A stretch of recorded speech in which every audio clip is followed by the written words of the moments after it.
சென்னை மாநகராட்சியினுடைய மண்டலம் 5-6 தனியார் மயப்படுத்துவதற்கு எதிரான 12வது நாளாக கடும் வெயில் மழையை பொருட்படுத்தாமல் இன்றைக்கு குறிப்பாக பெண் தூய்மை பணியாளர்கள் இன்றைக்கு உழைப்போர் உரிமை இயக்கம் LTUC AICC சார்பில் இங்கு போராட்டத்தை நடத்தி கொண்டிருக்கிறார்கள். பல்வேறு தொழிற்சங்கத்தினர், ஊடகத்தினர், கட்சியினர், பொதுமக்களுடைய ஆதரவு இன்றைக்கு தொழிலாளர் பக்கம் பெருகிக் கொண்டிருக்கிறது. இந்த சூழ்நிலையிலே இன்று 12/8/2025 தேதியிட்டு சென்னை பெருநகர மாநகராட்சி இன்றைக்கு ஒரு செய்தி வெளியிட்டிருக்கிறது. அந்த செய்தியிலே என்ன சொல்லுகிறார்கள் என்று சொன்னால், இங்கே வேலை செய்தவர்கள், இங்கு பணியில் இருந்தவர்கள், வெளி முகமை பணியில் ஏற்கனவே இருந்தவர்கள், அவுட் சோர்சிங் முறையிலேயே பணி செய்தவர்கள் என்ற தகவலை சொல்லியிருக்கிறார்கள். இது முழுக்க முழுக்க தவறானது. அவுட் சோர்சிங் தற்போது செய்வதாக சொல்லித்தான் ராம்கி நிறுவனத்திற்கு இன்றைக்கு வேலை அளித்துக் கொண்டிருக்கிறார்கள். இதுல குறிப்பா சொல்ல வேண்டிய விஷயம் என்னன்னா, இவங்க ஏற்கனவே கான்ட்ராக்ட்ல இருந்தாங்க, திருப்பி நாங்க கான்ட்ராக்ட் அனுப்புறோம் சென்னை மாநகராட்சி சொல்லியிருக்கு. இதுல பொறுத்த வரைக்கும் சுய உதவி குழுக்கள் சொல்லியிருக்கு. சுய உதவி குழுல 2 பேருக்கு சம்பளம் கார்பரேஷன்ல போட்டா, ஒரு குழுல 10 பேர் இருந்தாங்கன்னா அந்த 2 பேர் சம்பளம் மற்றவங்களுக்கு போகும். அந்த 2 பேருக்கு சம்பளம் சென்னை மாநகராட்சியினுடைய அதிகாரிகளிடம் அந்த சம்பளம் நேரடியா போகும். அப்படின்னா இப்ப அவுட் சோர்ஸ் செய்யறதா சொல்றாங்க ராம்கி நிறுவனத்துக்கு. நாங்க என்ன கேள்வி எழுப்புறோம்னா, ஏலத்துக்கு கால் ஃபார் பண்ணுவாங்க. ஃபர்ஸ்ட் யார் ஏலம் எடுக்க வருவாங்கன்னு கேட்பாங்க. இதை பொறுத்தவரைக்கும் ஏற்கனவே ஸ்பெயின் நிறுவனத்துக்கு தான் 276 கோடிக்கு கான்ட்ராக்ட் வச்சிருந்தாங்க. இப்பதான் அந்த 776 கோடி கான்ட்ராக்ட் வேணாம் சொல்லி, பணம் ஒத்து வரலன்னு சொல்லி ராம்கி நிறுவனத்துக்கு 771 கோடிக்கு கான்ட்ராக்ட் டீல பேசி முடிச்சிருக்காங்க. அப்பனா ஏலம் முதல்ல விடுறாங்க. ஏலத்துல யாரு பணத்தை கரெக்டா கோட் பண்றாங்களோ அவர்களுக்கு ஒப்பந்தத்தை வழங்குறாங்க. எங்களோட ஒரே கேள்வி என்னன்னா, நீங்க சொல்றீங்களா சுய உதவி குழு அவுட் சோர்ஸ், நாங்க லீகலா கேட்கிறோம். நீங்க ஏலம் விட்டு அவங்களோட அக்ரிமெண்ட் போட்டு சைன் பண்ணி ஒரே ஒரு ஆதாரமாவது காட்டுங்க. நீங்க சுய உதவி குழுல அவுட் சோர்ஸ் பண்ணிட்டீங்க, அவங்க கிட்ட ஏலம் விட்டீங்க, தீர்மானம் போட்டீங்க, அவங்க கான்ட்ராக்ட் ஒப்பந்தம் உங்களுக்கும் மாநகராட்சி அவங்களுக்கு இருக்குன்னு சொல்லி காட்டுங்க. சம்பள பதிவேட்டுல அவருடைய சம்பள பதிவேடு அதுல எடுத்து பாத்தீங்கன்னா மாநகராட்சி அதிகாரிகள் தான் கையெழுத்து போட்டிருக்காங்க. வருகை பதிவேடு அதுலயும் எடுத்து பாத்தீங்கன்னா மாநகராட்சி அதிகாரிகள் தான் கையெழுத்து போட்டிருக்காங்க. அப்புறம் குறிப்பாக லட்சுமி என்ற பெண் தொழிலாளிக்கு கடந்த ஜனவரி மாசம் இந்த சுய உதவி குழு திட்டத்தில் வேலை செஞ்ச தொழிலாளிக்கு மண்டலம் 5-4 போட்டாங்கன்னு சொல்லி உயர்நீதிமன்றத்தில் எடுத்துட்டு போய் மாண்பு நீதிபதி ஆனந்த் வெங்கடேஷ் அவர்கள் முன்னாடி இருந்து, நாங்க இந்த கம்யூனிகேஷன் எங்களுக்குள்ளதான் கொடுத்தோம் டிரான்ஸ்பர், அவங்க எங்க தொழிலாளியே இல்லைன்றது எங்க வாதம் அப்படின்னு சொல்லி டிரான்ஸ்பர் ஆர்டர் கையில கொடுத்தத நாங்க திரும்ப பெறோம்னு சொல்லி 37 நாட்களுக்குரிய சம்பளத்தை கொடுத்தாங்க. அப்படின்னா இதே தொழிலாளி ஹைகோர்ட்ல அவங்கள டிரான்ஸ்பர் பண்ணது எடுத்து கேஸ் போட்டிருக்காங்க. யாரு அதுல கையெழுத்து சோனல் ஆபீசர் போட்டிருக்காரு. அப்போ ஒரு தொழிலாளி நீங்க டிரான்ஸ்பர் பண்ண முடியும்னா அந்த துறையில வேலை செஞ்சாலும் செய்ய முடியும். வருகை பதிவேட்டுல கையெழுத்து போட்டீங்கன்னா, சம்பள பதிவேட்டுல கையெழுத்து போட்டீங்கன்னா, மாநகராட்சி அதிகாரி கையெழுத்து போட்டீங்கன்னா அவன் அந்த தொழிலாளி. அப்போ வேண்டுமென்றே ஒரு பொய்யான அறிக்கை, கொஞ்சம் கூட கூச்சமே இல்லாம தயக்கமே இல்லாம ஒரு பொய்யான அறிக்கையை இவங்க ஏற்கனவே கான்ட்ராக்ட்ல இருந்ததா சொல்ற பாக்குறாங்க. இது முழுக்க முழுக்க தப்பு. அந்த சுய உதவி குழு தொழிலாளி இந்த தொழிலாளி தான். அவரையும் ராம்கி நிறுவனத்தையும் ஒன்னா வச்சு கம்பேர் பண்ணி இவர் ஒரு கான்ட்ராக்டர், இவங்க ஏற்கனவே கான்ட்ராக்ட் இருந்தார். இது முழுக்க முழுக்க ஒரு பொய்யான தகவல். அடுத்து இந்த தொழிலாளிகள்லாம் நான் கான்ட்ராக்ட் போக மாட்டோம், நாங்க கான்ட்ராக்ட் போக மாட்டோம் சொல்லி 1/8/2025 போராட்டம் நடத்துறதா தகவல் சொல்லியிருக்காங்க. இந்த கோரிக்கை இவங்களை கான்ட்ராக்ட் அனுப்பக்கூடாது, இவங்கள பணியந்திரப்படுத்தணும்னு வச்ச கோரிக்கை இன்னைக்கு ஆட்சியில் கூட முதல்வர் வச்ச கோரிக்கை, நாங்க வச்ச கோரிக்கை இல்ல. நாங்க ஒரு விஷயம் வெளிப்படையா கேட்கிறோம், முதல்வர் வெளியே பேச சொல்லுங்க. 285 கோரிக்கை நான் கொடுத்தது தப்பு, தூய்மை பணியாளர் சம்பந்தமா. தேர்தல் வாக்குறுதி 153 தப்பு. 19/1/2021 கடிதம் நான் எழுதவே இல்லை, இவங்களை பணியந்திரப்படுத்திட்டோம் அப்படின்னு தைரியமா பகிரங்கமா தமிழ்நாடு முதல்வர் அவர்களை வெளியே சொல்லுங்க. நாங்க யாரும் இந்த கூடாரத்தை கழிச்சிட்டு போறோம், நான் அப்படி வாக்குறுதியே கொடுக்கல, எங்களுடைய திராவிட முன்னேற்ற கழகத்தினுடைய தேர்தல் வாக்குறுதியில் இது எதுவுமே இல்ல அப்படின்னு சொல்லுங்க. நாங்க எங்க கூடாரத்தை கழிச்சு நாங்களா வெளியே போறோம். அப்போ வாக்குறுதி ஒண்ணு கொடுத்துட்டு பொய் சொல்லி நாங்க தான் அதை போராட்டம் நடத்துறோம் ஒத்துக்க மாட்டோம்னு சொல்றாங்க. இவங்க சொன்னதை இன்னைக்கு ஆட்சியில வந்த சொன்னவங்கள முதல்வர் சொன்னதான் நாங்க கேட்கிறோம், எங்களுக்கு பணி கொடுங்கன்னு கேட்கிறோம். அதே நேரத்தில் 12 கட்ட பேச்சுவார்த்தை நடந்துன்றாங்க. பேச்சுவார்த்தையில கலந்துகிட்டவர் அறநிலையத்துறை அமைச்சர். பேச்சுவார்த்தைக்கு முதல்ல யாரோ மனுஷங்க வராங்களேன்னு போய் உட்கார்ந்தோம். இன்னைக்கு வரைக்கும் லேபர் மினிஸ்டர் வரல. லேபர் மினிஸ்டர் கணேசன் அவர்கள் ஆதி திராவிட சமூகத்தை சேர்ந்தவர். அவர் இன்னைக்கு வரைக்கும் வரல, பேச்சுவார்த்தைக்கு வரல. லேபர் செக்ரட்டரி வரல, லேபர் கமிஷனர் வரல. லேபர் டிபார்ட்மெண்ட் முதலாளிகளுடைய டிபார்ட்மெண்டாக இருக்கு. ஒருத்தர் கூட அங்கிருந்து எட்டி பார்க்கல, அங்கிருந்து பேச்சுவார்த்தை நடத்தல. அறநிலையத்துறை அமைச்சர் உட்கார்ந்துருக்கார். உள்ளாட்சித்துறை அமைச்சர் நேரு அவர்கள் முதல் நாள் வந்துட்டு போயிட்டார். இவங்க எல்லாரும் என்ன சாதி மனநிலையோட இருக்காங்க எங்களுடைய கேள்வி இருக்கு. இந்த இடத்துல நீங்கெல்லாம் சொல்ற மனு தர்மத்துல உயர்ந்தவங்க சனாதனம் எதிர்க்கிறேன்னு சொன்னீங்களே, அவங்க உட்கார்ந்து அப்படிதான் நடத்திருப்பீங்களா? வெயிலையும் மழையிலையும் இந்த குப்பையிலையும் இந்த காத்துலையும் இங்க உட்காந்துட்டு மாசுலையும் உட்காந்துருக்காங்களே, இவங்களை இப்படிதான் நடத்திருப்பீங்களா? லேபர் மினிஸ்டர் எதுக்கு வரல, என்ன பண்றீங்க? லேபர் செக்ரட்டரின்னு ஒருத்தர் எதுக்கு இருக்காரு? லேபர் கமிஷன் ஒருத்தர் எதுக்கு இருக்காரு? உள்ளாட்சித்துறை ஒருத்தர் அமைச்சர் எப்படி இருக்காரு? தொடர்ந்து ஏதோ பூசா சொல்லிட்டாங்களா? இதுல எதுவுமே பூசு கிடையாது. என்ன தொடர்ந்து சொன்னீங்களோ இன்னைக்கு நிறைய பேரோட ஆதரவு பெருகிடுச்சுன்னு உடனே நீங்க வாங்க வேலைக்கு எல்லாருக்கும் கிடையாது. செய்தி எப்படி வெளியிடறாங்க? எல்லாருக்கும் வேலை கொடுத்து நாங்க ரெடியா இருக்கோம். எதுல? எங்களோட கேள்வி அதுதான். எதுல? ராம்கி கான்ட்ராக்ட்ல நாங்க எதுக்கு வேலைக்கு போனோம்? நான் கார்பரேஷன்ல வேலை செஞ்சோம், எங்களுக்கு கார்பரேஷன் சம்பளம் கொடுத்துச்சு, கார்பரேஷன்ல பார்க்கணும்னு நினைக்கிறோம். இவங்க சொல்றாங்க 2020 நிறைய மண்டலம் போயிடுச்சு. சரி, நிறைய மண்டலம் போயிடுச்சு, நீங்க எதுக்கு அப்போ நீ எதிர்த்தீங்க? அப்போ 2020 போச்சுன்னு சொல்றீங்களா? நீங்க ஒண்ணு சொல்லுங்க, பகிரங்கமா சொல்லுங்க. நாங்க அதிமுகவினுடைய நடவடிக்கையை நாங்க ஃபாலோ பண்றோம், அவங்க எது செஞ்சாலும் நாங்க அதை ஃபாலோ பண்ணுவோம். எங்களுக்கு எடப்பாடி ரொம்ப பிடிக்கும், அவர் செஞ்சதை நாங்க அனைத்து செய்யறோம்னு சொல்லுங்க. அவங்களே தேர்தலில் அடுத்த எலெக்ஷன்ல ஜெயிக்கணும்னு சொல்லிட்டு போங்க. 2020 அவங்க பண்ணது சரின்னு சொன்னீங்கன்னா அந்த ஆட்சி தான் சரியானது கூட நீங்க சொல்லிட்டு போங்க. ஏன் 2020 பண்ணதை இப்ப ஃபாலோ பண்ணுன்னு சொல்றீங்க? இன்னொரு விஷயம் சொல்றாங்க. என்ன சொல்றாங்கன்னா, ஹைகோர்ட்ல கேஸ் இருக்காமா, நாங்க போட்ட கேஸ், தொழில் தீர்ப்பாயத்துல கேஸ் இருக்காமா, அந்த முடிவுக்கு உட்பட்டு தக்க நடவடிக்கைகள் மேற்கொள்ளப்படும் என தெரிவிக்கப்படுகிறது. கோர்ட்ல கேஸ் இருக்குன்னு உங்களுக்கு தெரியுது. கோர்ட்ல கேஸ் இருந்தா என்ன பண்ணிருக்கணும்? நீ போய் கோர்ட்ல பர்மிஷன் வாங்கிருக்கணும். தொழில் தகராறு சட்டம் பிரிவு 31(1)(a) கீழே முன் அனுமதி பெற்றிருக்கணும். உங்களுடைய முதல்வர், தமிழ்நாடு அரசாங்கத்துடைய முதல்வர், அவர் என்ன சொன்னார் தெரியுமா? எடப்பாடி அரசாங்கத்துக்கு கோர்ட்டு தீர்ப்புலாம் காத்திருக்காதீங்க. எப்படி கோர்ட்டு தீர்ப்புக்கு காத்திருக்காதீங்க? 80% ஆதி திராவிட மக்கள், நீங்க உடனே பணியந்திரப்படுத்துங்க. ஆனா இப்போ கோர்ட்டு தீர்ப்புக்கு உட்பட்டு நாங்கள் நடப்பதற்கு தயாராக இருக்கோம். சட்டத்தை முதல்ல மதிக்கலையே, நீங்க தான் கோர்ட்டை மதிக்கலையே, அந்த கோர்ட்ல போய் பர்மிஷன் வாங்கலையே. இப்ப மட்டும் என்ன நீங்க கோர்ட்டுக்கு உட்பட்டு நடப்போம்? தொழிலாளிலாம் கான்ட்ராக்டுக்கு போயிட்டு 10 வருஷம் கழிச்சு இவங்களோட 15 வருஷம் 20 வருஷம் சர்வீஸ் அழிச்சு இவங்களை அடையாளம் தெரியாம உருமாத்தி அவன் கான்ட்ராக்ட் அடமானம் வச்சுட்டு நான் 10 வருஷம் 15 வருஷம் கழிச்சு ஜெயிக்கிறேன். நீ ரிட் அப்பீல் போனா போவீங்க, ரிட் பெடிஷன் போவீங்க, ரிட் அப்பீல் போவீங்க, SLP போவீங்க, சுப்ரீம் கோர்ட் போவீங்க. 20-25 வருஷத்துக்குள்ள இந்த தொழிலாளி எல்லாம் காணாம போயிடுவாங்க. நீங்க ஆட்சியில் இருப்பீங்களான்னு தெரியாது. நாங்க இங்க இருக்கிற தொழிலாளிகள் எல்லாம் முட்டாள் கிடையாது, படிக்காதவங்க, பாமர சமூகத்திலிருந்து வந்தவங்க, அடித்தட்டு மக்கள் முட்டாள் கிடையாது. இங்க படிச்ச IAS உட்கார்ந்துருக்க குமரகுருவனுக்கு சட்டம் தெரியல, தொழில் தகராறு சட்டம்னா என்னன்னு தெரியல, குறைந்தபட்ச சம்பள சட்டம்னா என்னன்னு தெரியல. சட்டமே தெரியாம IAS படிச்சுன்னு சொல்றவங்களை விட படிக்காம தெருவு கூட்டி மக்களை காப்பாத்துறாங்க பாருங்க, அவங்க நல்லா தெரிஞ்சு வச்சிருக்காங்க. எங்க சம்பளம் குறையுது, எங்களை மாநகராட்சி விட்டு வெளியே எடுக்கிறாங்கன்னு பாக்குறாங்க. ரொம்ப கிளியரா சொல்ல பாக்குறாங்க. 20 லட்சம் மக்கள் பாதிக்கப்படுறாங்க. நாங்க போன வாரம் லெட்டர் கொடுத்தங்க. போன வாரம் லெட்டர் கொடுத்து சம்பளமே எல்லாம் வேலை பார்க்க வரணும், 2 நாள் வந்து குப்பையாட்டி தரேன்னு சொன்னோம். இங்க இருந்து கார்பரேஷன் ஒத்துக்கல. ஒரு ராம்கி நிறுவன முதலாளி சம்பாதிக்கிறதுக்கு 20 லட்சம் மக்களை நீங்க குப்பையில வாழுங்கன்னு சொல்லி நீங்க விடுறீங்கன்னா அந்த 20 லட்சம் மக்கள் நீங்க குப்பையில பாதிக்கப்படுறதுக்கு சென்னை மாநகராட்சி, தமிழ்நாடு அரசு பொறுப்பு. இங்க இருக்கிற ஏழை ஜனங்க இல்ல. நாங்க இந்த ஜனங்க எந்த விதமான செய்யல. நீங்க ராம்கி நிறுவனத்துக்கு பக்கம் மட்டும் இருக்கீங்க. அடுத்து ஒன்று சொல்றாங்க, 2020 பல்வேறு மண்டலங்களை விருப்ப கடிதம் அளித்து வேலைக்கு சேர்ந்தாங்களாம். விருப்ப கடிதம் என்னன்னா, அவங்க நம்ம கிட்ட ஒரு ஃபார்ம் கேட்டு கேட்கறாங்க, நானா வேலைக்கு வந்து சேர்ந்துக்கிறேன். எப்படி?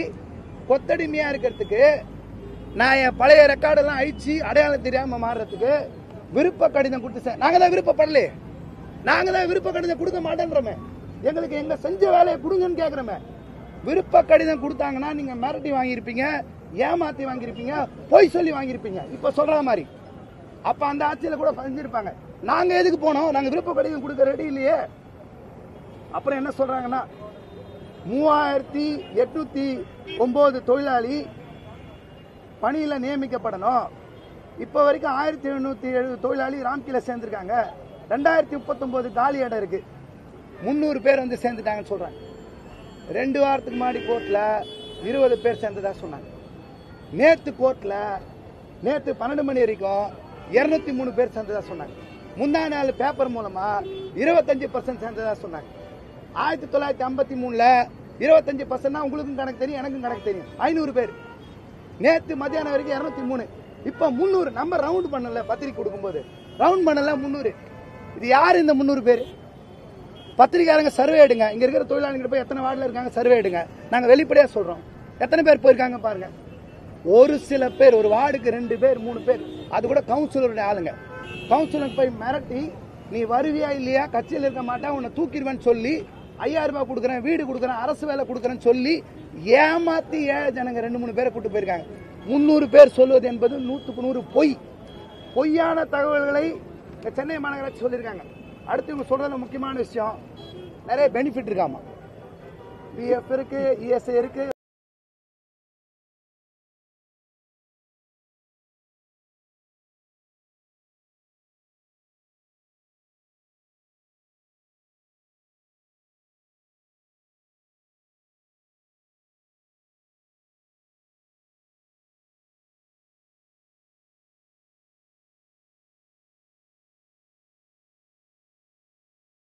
போனஸ் இருக்கு, பண்டிகை கால சிறப்பு இருக்கு. இல்ல இத்தனை வருஷம் இந்த பெனிஃபிட் எதுவுமே கொடுக்கல.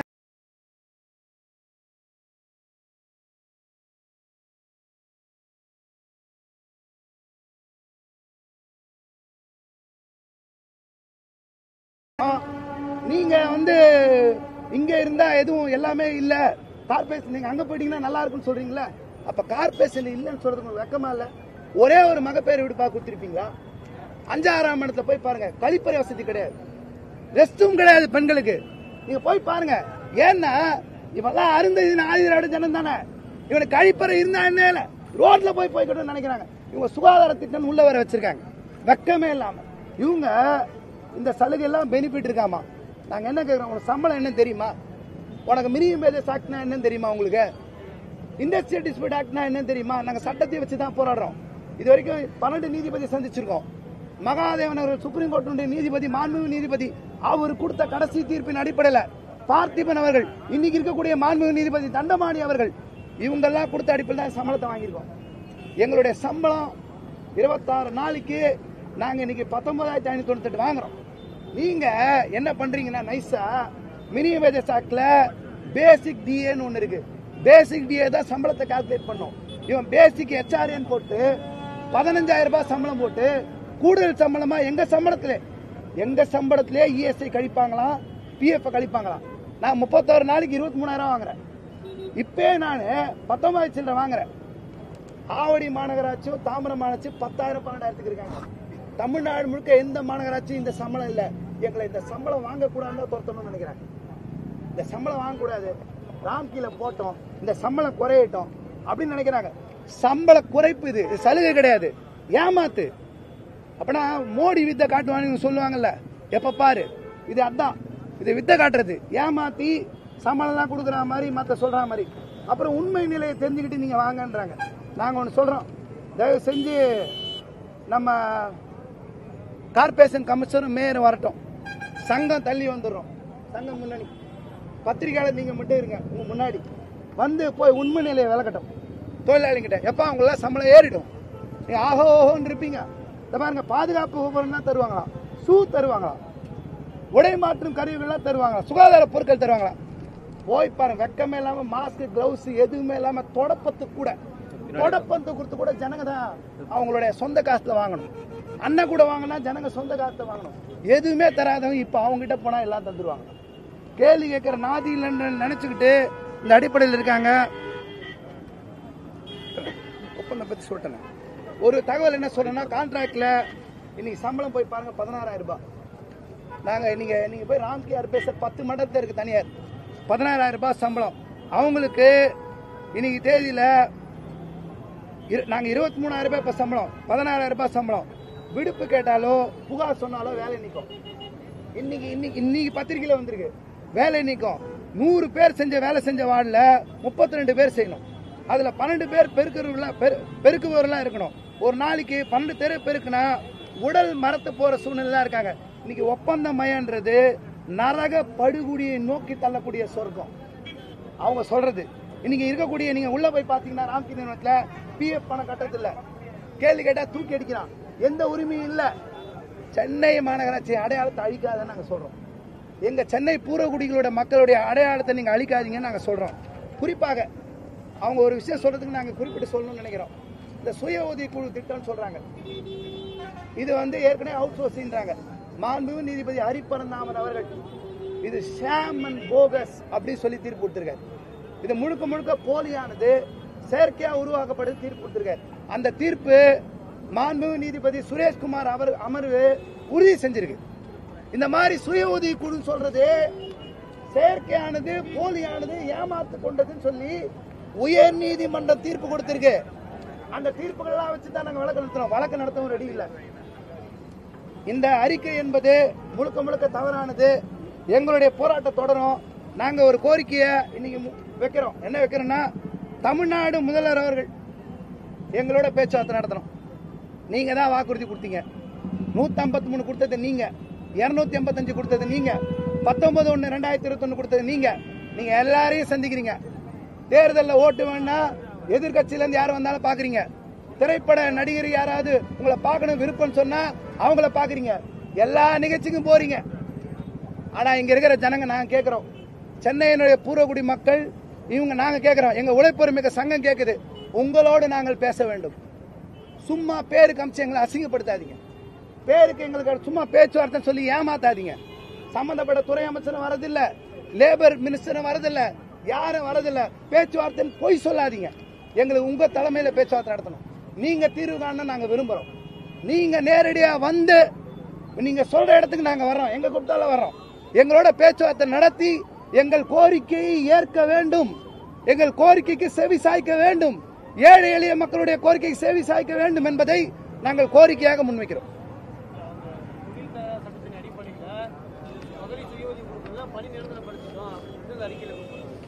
அப்படி எங்க இல்லை சார், பணி நிரந்தர படுத்திட்டு எங்க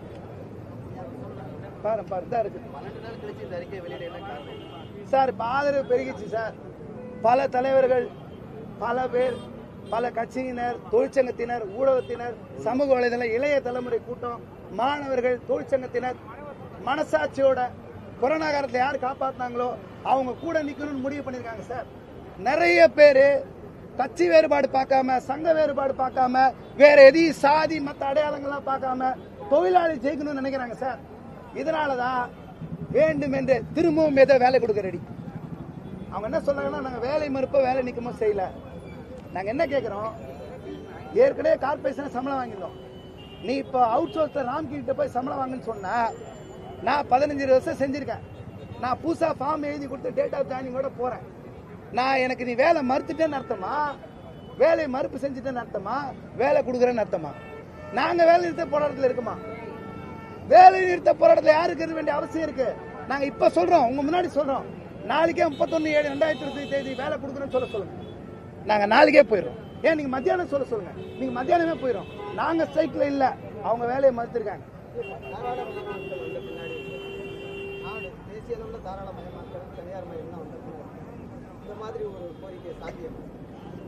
முதல்ல சரின்ற பக்கம் நின்னா போதும். எல்லாம் கெட்டு போச்சு, அதனால எல்லாம் கெட்டு போட்டோம். நாடு முழுக்க ஊழல் இருக்கு. திருடுறவங்க எல்லாம் பதவியில வர்றாங்க. இவங்க எல்லாம் திருடுறவங்களா பதவி வர, ஆனால் திருடுறவங்களே பதவியில வரட்டும். ஜனங்கள் எல்லாரும் ஏமாத்தட்டும், கொத்தடிமையா இருக்கட்டும், குறைந்தபட்ச சம்பளம் இருக்கக்கூடாது, பணியந்திரம் இருக்கக்கூடாது, தாராளமே வந்துச்சு. இந்த வாதங்கள்லாம் தப்பு. நாங்க என்ன சொல்லணும்னா, எல்லாத்தையும் சட்டத்தை, நீங்க சட்டம் சொன்னா சட்டத்தை பின்பற்றுங்க. நாங்க ஒண்ணு சொல்றோம், அரசியலமைப்பு சட்டத்துக்கு உட்படுத்தி தொழிலாளர் சட்டங்களை உட்படுத்தி எங்க கோரிக்கை வச்சிருக்கோம். ஒரு கோரிக்கை கூட நியாயம் தர்மன்ற அடிப்படையெல்லாம் தாண்டி நீதி சட்டன்ற அடிப்படையில் கோரிக்கை வச்சு நாங்க போராடிட்டு இருக்கோம். நாங்க வெறும்னே நியாய தர்மத்தை அடிப்படையில் மட்டும் வச்சு போறோம்ல. வர்க்க உணர்வு, சாதி ரீதியா ஒதுக்கப்படுறாங்க, இந்த உணர்வை வச்சுட்டு போறல. நாங்க தொழிலாளர் சட்டங்களை முன்னிறுத்தியே எங்க போராட்டம் நடக்குது.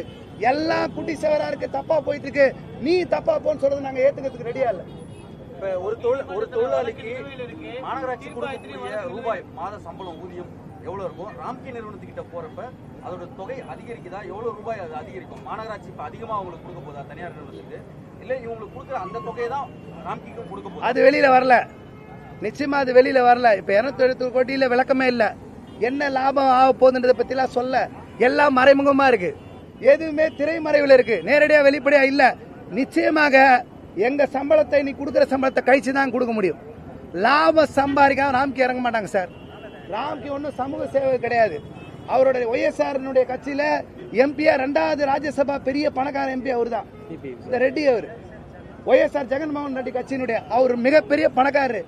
பீகார், ஜார்க்கண்ட், மகாராஷ்டிரா, டெல்லி பல நிறுவனங்கள்ல மருத்துவ கழிவு அகற்றுறதுன்னு சொல்ற பேர்லயும், தூய்மை பணி பேர்லயும் எல்லா அரசையும் மாநில அரசையும் தன்னுடைய ஏஜென்டா வச்சிருக்கிறவர்.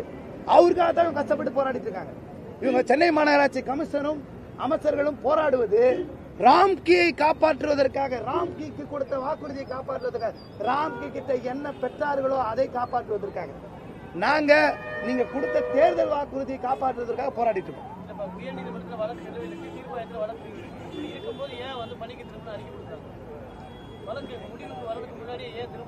சார் அவங்க சட்டத்தை மதிக்கலையே. நான் எந்த சட்டத்தை மதிப்பேன்? நான் கோர்ட்ல போய் பர்மிஷன் வாங்க மாட்டேன். நீ திருப்பி இப்ப வெளிப்பட 12 நாள் என்ன சொல்றீங்க? அவங்க என்ன சொல்ல பாக்குறாங்கன்னா, 100 தடவை ஒரு பொய்யை சொன்னா திரும்பி அது உண்மையாயிடும் சொல்ல பாக்குறாங்க. உண்மை எது பொய் எதுன்னு புரிஞ்சுக்கிற அளவுக்கு தொழிலாளிகள் எல்லாமே புத்திசாலிங்க தான். எங்க மக்கள் முட்டாள்கள் கிடையாது, எல்லாருமே தெரிஞ்சு வச்சிருக்காங்க. நீ எத்தனை தடவை காமிச்சாலும், எத்தனை பேப்பர் காமிச்சாலும் எங்களை படுகுயில தள்ளுற, சொர்க்கம்ன்ற பேர்ல நரக கோயில தள்ளுறன்றது எல்லாரும் புரிஞ்சு வச்சிருக்காங்க. சட்டத்தை மதிக்க மாட்டேன்னு உட்காந்துருக்காங்க சார். இப்ப கார்பரேஷன் கமிஷனர் தூக்கி நேரத்துக்கு ஜெயில போட்டுருக்கணும். லேபர் டிபார்ட்மெண்ட் தூங்கக்கூடாது, நடவடிக்கை எடுத்து ஒரு 6 மாசம் ஜெயிலும் போட்டுருக்கணும். யார் சார் சட்டத்தை கேட்பா? எல்லாருமே சட்டம்னா என்ன, நீதினா என்ன, நியாயம்னா என்ன, ரோட்ல உட்காந்து 6 நாள் 5 நாள் கூட தான் சார் எல்லாருமே வந்தாங்க. சரி, வந்ததை நாங்க மகிழ்ச்சியா நினைக்கிறோம். நாங்க யாரையும் குறை சொல்ல விரும்பல. எங்களுக்கு எல்லாருடைய ஆதரவு வேணும். இந்த போராட்டம் ஜெயிக்கணும், உழைக்கும் மக்களுடைய போராட்டம் ஜெயிக்கணும் நாங்க நினைக்கிறோம்.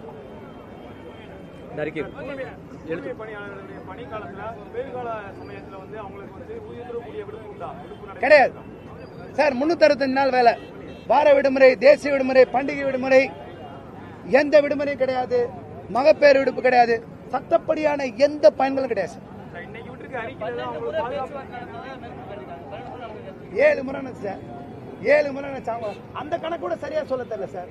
பேச்சுவார்த்தையினுடைய கணக்கு கூட சொல்ல தெரியாம தான் அறிக்கை வெளியிட்டிருக்காங்க. நகராட்சி நிர்வாகத்துறை அமைச்சர் எத்தனை முறை உங்ககிட்ட பேச்சுவார்த்தை நடத்தினா? அவரை கேட்கும் போது நான் எல்லாமே இங்கதான் இருந்தேன் அப்படின்னு சொல்றாரு. ஒரே தடவை முதல் நாள் மட்டும் பேச்சுவார்த்தையில் அமைச்சர், உள்ளாட்சித்துறை அமைச்சர் இருந்தாரு, பாக்கி எந்த நாள் அவர் இல்ல. ஏன் அவர் வர மறுக்கிறார்? ஏன் சேகர்பாபு அழைச்சிட்டு வராங்க? என்ன பிரச்சனை சார்? அவங்க எங்களை பொருட்டாவே நினைக்கல சார். உள்ளாட்சித்துறை அமைச்சருக்கு இதை விட ஆயிரக்கணக்கான முக்கியமான ராம்கி கான்ட்ராக்ட் கூப்பிட்டு ஒரு வேலை பார்த்திருப்பாரு. இந்த ஜனங்கள்லாம் பார்க்கறதுக்கு அவர் விரும்பல. அவர் இந்த சமூகத்தை சேர்ந்தவரும் இல்ல. அவரை பொறுத்த வரைக்கும் என்ன குப்பையாளுறவங்க தானே, குப்பையாளுறவங்க, குப்பையை கையாளுறவங்க. நான் எதுக்கு இவங்களாம் பார்க்கணுன்ற எண்ணத்தோட செயல்படுறான்றது அது வெளிக்காட்டுது நாங்க நினைக்கிறோம்.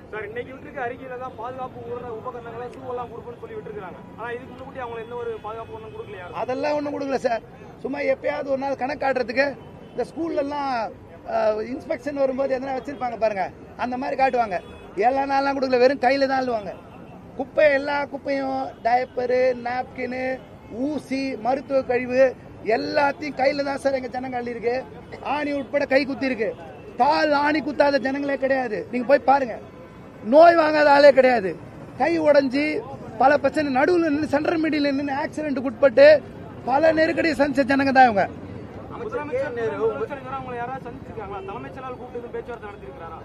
யாரும் பேசல. அமைச்சர் கே நேரு உங்களோட தான் இருந்தாரு, அவங்க கூட தான் இருந்தேன் அப்படின்னு சொல்லியிருக்காரு. அமைச்சர் போய் சொல்றாரா? இல்ல என்ன நடந்தது சார்? அமைச்சர் உண்மையை சொல்லவில்லை. ஏன் அமைச்சர் கூட தான் இருந்தேன்னு சொல்றாரு? அடுத்த திருத்தமா இன்று நாங்க தான் இருந்தேன், ரிபன் மாளிகையில தான் இருந்தேன், அவங்க கூட பேசினேன், பேச்சுவார்த்தை நடத்தினேன், அடுத்த திருத்தமா செய்தியாளர் சொல்லிக்கிறாரு. சார், நீங்க உள்ள சிசிடிவி கேமரா இருக்கு. நான் உங்களுக்கு தயவு செஞ்சு நான் சொல்றேன், சிசிடிவி கேமரா இங்க தான் இருக்குது. யார் வர்றாங்க போறாங்க ரெக்கார்டு இருக்குது. நான் இப்போ ஒன்று சொல்றேன், வெளிப்படையா சொல்றேன். 2 நாள் வந்தாருன்னு ஒரு ரெக்கார்டு எடுத்து கொடுங்க, நான் கூடாரத்தை கழிச்சிடும். ஒரு பொதுநலன் கருதி இந்த வேலை நிறுத்தத்தை கைவிட்டு உடனடியாக பணிக்க வேண்டும் மாநகராட்சி உங்களுடைய பதில். நாங்க பழைய நிலையில வேலை கொடுத்தா இப்போ உடனே வேலைக்கு போக ரெடியா. எங்க வேலையை எங்களுக்கு அதே திருப்பி கொடுத்தா நாங்க வேலைக்கு போக ரெடியா. இதுவரை நடந்த பேச்சுவார்த்தை எல்லாமே அமைச்சர் தான் அவங்கள்ட்ட பேசியிருக்காரு. அது சம்பந்தப்பட்ட மேயர் ஏதாவது பேசியிருக்காங்க இதுவரை அவங்கள்ட்ட? அவர் ஒரே ஒருத்தர் தான் பேசுவார், வேற யாரும் பேசக்கூடாது, பேச மாட்டாங்க. ஒரே சிங்கிள் மேன் அவர் மட்டும்தான் பேசுவார், வேற யாரும் பேச மாட்டாங்க. எல்லாம் கை கட்டி அமைதியா இருப்பாங்க. வேற வழி இல்ல, மன்னிக்கணும். ஒரு 2-3 நிமிஷத்துல பேட்டி கொடுக்கறதுக்கு உண்டான வாய்ப்பு இது இல்ல. பெரிய அறிக்கைன்றதுனால பதில் கொடுத்தோம். உங்க நேரத்தை நிறைய நேரம் எடுத்துக்கிட்டோம், அதுக்கு வருத்தத்தை தெரிவிச்சு. இல்ல அதெல்லாம் ஒண்ணும் இல்ல, உங்களோட பேட்டி எடுத்துட்டு தான் வந்திருக்காங்க. அது வருத்தம் தெரிவிக்கணும் ஒன்றும் அவசியம் இல்லை. நன்றி நன்றி. அவன் 1 மணி நேரம்